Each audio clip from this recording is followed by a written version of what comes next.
Hello everybody and welcome back to another video, and in this one we are going to be learning how to delete Gmail's email on bulk on an iPhone. So right now, as you can see, I'm on the home screen of my iPhone and I'm going to be launching my Gmail in here. Once I launch my Gmail, you can see I have 5,000 something Gmails going on and I want to simply delete them all.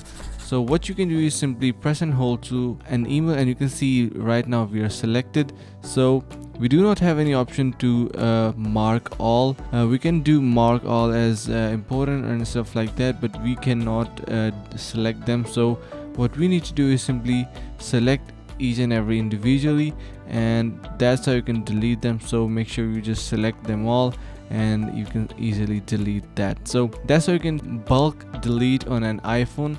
So I really hope you understood the concept and found this video helpful. If you did so, make sure to subscribe to the channel, like the video and share around with your friends. Thanks so much for watching and see you in the next video.